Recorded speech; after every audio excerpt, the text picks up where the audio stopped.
عزتمنو کتابو دا مسله لیکلې ده چې په مځکې مخ باندې چې څوره مخلوق ته کغه انسانان دي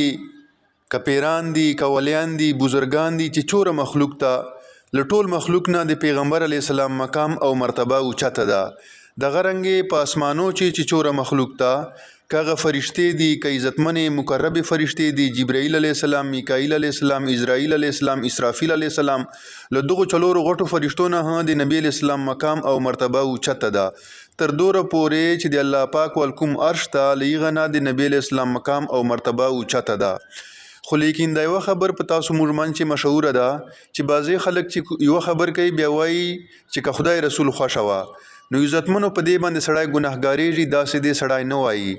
کوم کار والا چې الله خوښوي رسول کا خوښوي او که نه یې خوښه هغه کار به کېږي چې الله نه یې خوښه رسول کا خوښوي او که نه یې خوښه هغه کار به نه کېږي نو که یو سړي دا عقیده وه چې که یو کار والا الله خوښه ده خو لیکن د الله رسول نه ده خوښه هغه کار به نه کېږي نو په دغه عقیدې باندې دغه سړی له ایمان نه خلاص او که چیرې عادت یې جوړ سلی و چې کومه خبر کوي بیا وایي چې الله او الله رسول کا خوښه وه دا کار به کوم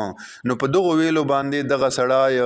ګناهګار څه دا د ګناه کبیره وکړه نو کله چې سړی یوه خبر کوي بیا د داسې وایي چې که الله خوښه وه رسول دې نه ورسره ګډی په دې خبرې باندې سړی ګناهګارېږي له دې نه دې سړی جان بچ کوي